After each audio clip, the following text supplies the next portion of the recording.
अब हम इस सूक्त की 8वीं ऋचा का पाठ और उसका भावार्थ जानेंगे। इसके दृष्टा ऋषि हैं मधुच्छंदा विश्वामित्र, देवता हैं अग्नि और छंद है गायत्री। मंत्र है राजन्त मध्वराणाम गोपामृतस्य दीदिविम वर्धमानम स्वेदमे। इस ऋचा का सरल अर्थ है अग्नि यज्ञों का प्रमुख है, वह ऋत ब्रह्मांडीय नियम सत्य व्यवस्था का गोपालक, रक्षक और तेजस्वी प्रकाशक है जो अपने ही क्षेत्र में सतत बढ़ता रहता है।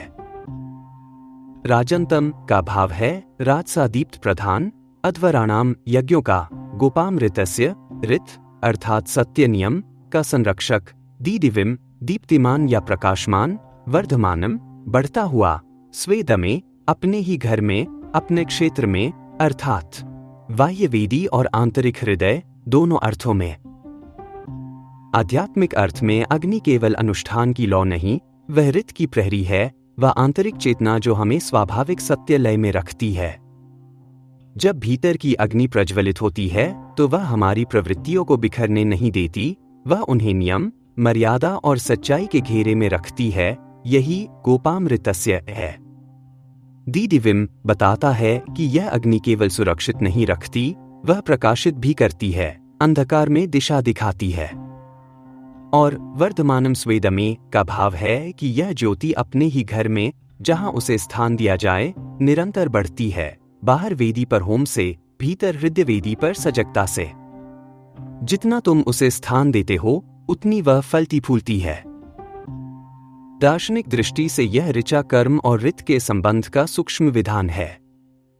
यज्ञ या कर्म तभी सार्थक होता है जब वह ऋत अर्थात सत्य नियम के संरक्षण में हो, अन्यथा कर्म का तेज बिखर जाता है। अग्नि को यज्ञों का राजन कहना बताता है कि कर्म पर शासन किसी व्यक्तिगत अहम से नहीं, बल्कि चेतना की दीप्ति से होना चाहिए।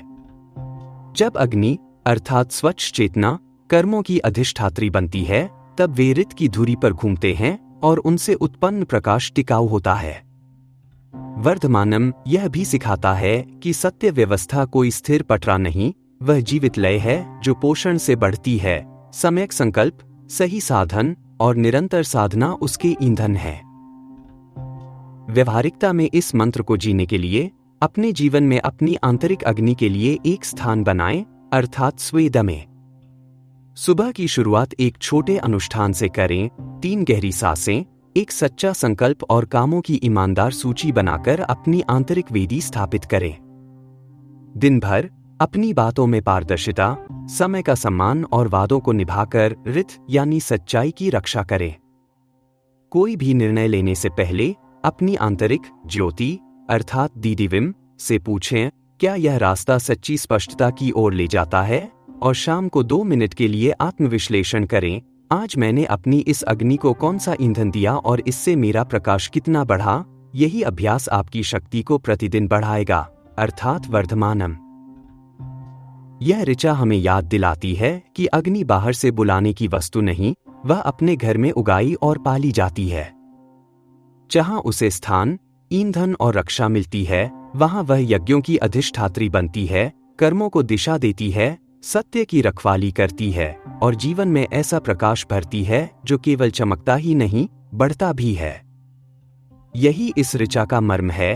अपने घर में अग्नि को स्थान दो, अपने कर्मों को ऋत के संरक्षण में रखो, तब जीवनयज्ञ राजसी दीप्ति से प्रस्फुटित होता है और भीतर बाहर दोनों ओर स्थिर उजाला फैलता है।